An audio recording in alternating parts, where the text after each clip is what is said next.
Hi everyone, thank you so much for joining me here today. My name is Grace and my channel here is Convos with Gyasi, and I created this channel so that I could have interesting conversations with you, and hopefully we get to have grow our own community here. So in my first video I actually talked about culture shocks that I've experienced living abroad, and I really want to appreciate everyone that commented, that sent me an email or sent me a private message. I really appreciate your contributions, and I also appreciate all the feedback that I received as well. So thank you so much. So today I'm going to be talking about Black History Month, and this will be my second video, so I'm excited about it. So let's go.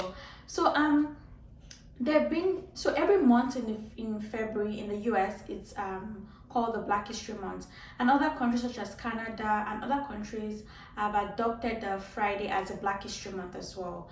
Okay, so there've been a lot of arguments. Like some people are like, why do we need a Black History Month? Black History Month is American history. Why are you demarcating Black history from American history?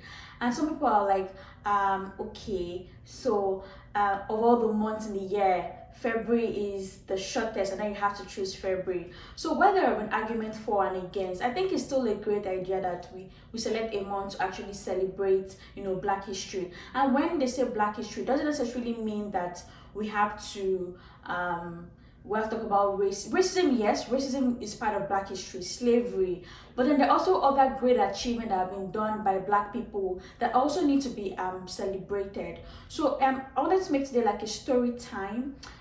So when I was in grad school, it was February, and then there was spring break for like a week, and I got this email from I think it was the International Student Office about a road trip to like a civil rights tour. So we're going to go to Alabama, Georgia, and North Carolina, and I thought, oh, that was really nice. It was all expense paid. We only had to pay $100, and then fill up a form, you write an essay and all of that.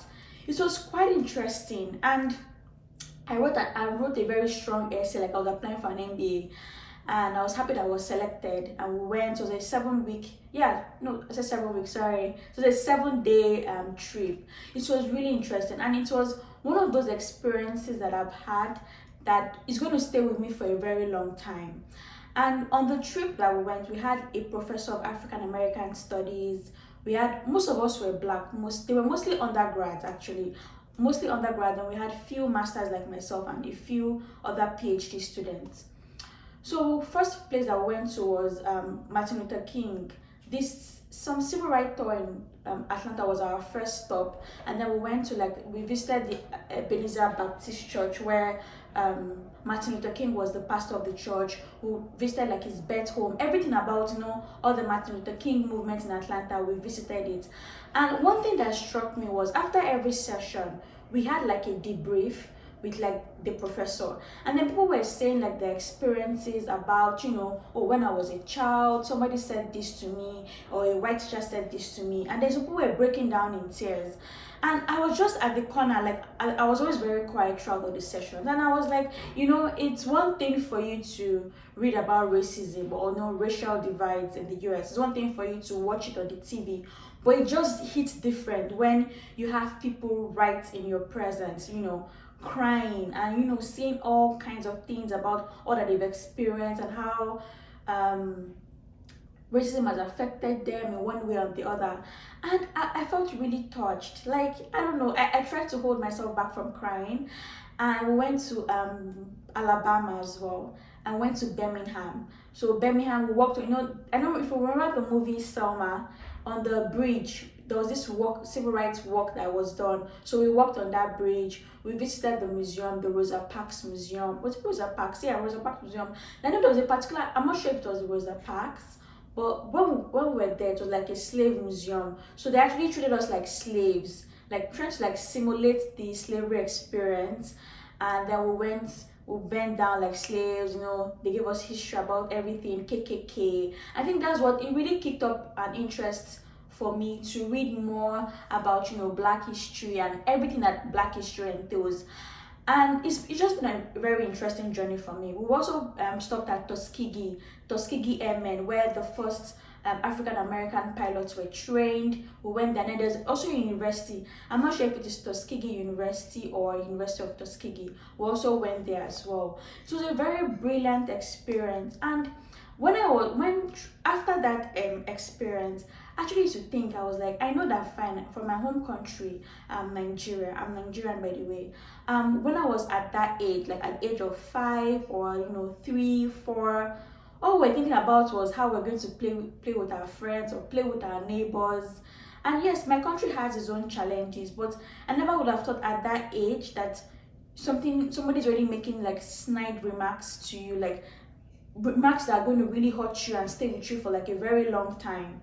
So it made me read a lot of books about Black history. And there are some times when, after reading most of these Black books, Black history books, I get very angry. You get really like, oh my God, this really happened. But it's been a very interesting experience for me, learning about all these things, like reading more books. And also, I also recommend you to visit I think it's there's a Black museum in DC. So on the particular street in Washington DC, there's a street of like museums. There's also a Black history museum, and that was like so beautiful, like different things about Black history, sport, things that Black people have achieved in sports, in entertainment, education, so many things. You're actually going to find it in that museum. So I recommend you to visit there. It's in Washington DC, and I think before maybe after post-COVID, you can I don't know if it's open now, but like if you want to go, I think you have to get a ticket online. I can't remember how the process was, but it's also a very nice experience for you to experience to experience all of this and learn more about Black history. So I really want to appreciate everyone that I met in the US, like my Black American friends, and when they talk to me about things, I'm like, it gives me like a whole different perspectives. So I will also encourage you that in this Black History Month, you should try to also get some books that you can read.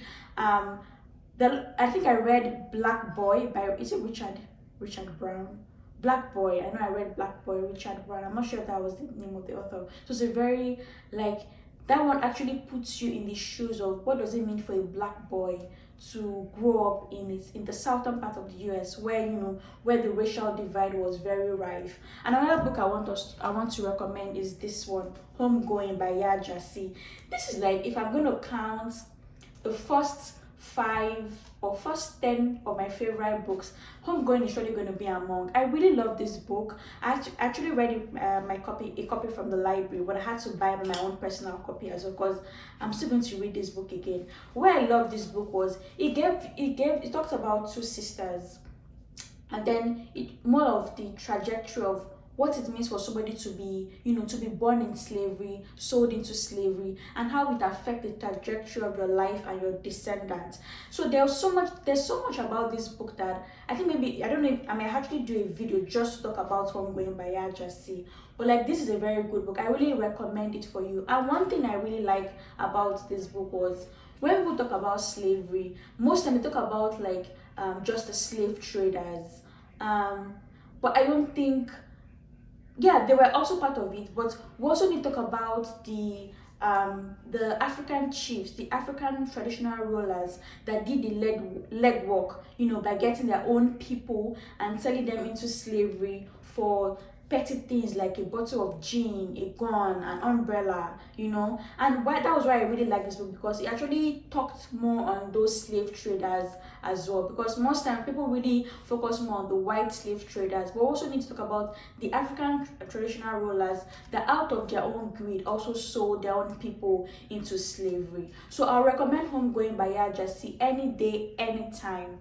And also I visited I visited like slave museums in the US, and then in Nigeria I visited Badagry Slave Museum, and I think the other one was there's a slave museum too in Calabar, Nigeria, so you can always stop by to visit. I know the Badagry one, they're not so organized, like with it comparing like the museum standard in the US to what I saw in Badagry. It's like a whole, like the difference is so wide, but it's still a very good experience for you to actually go there and see things for yourself.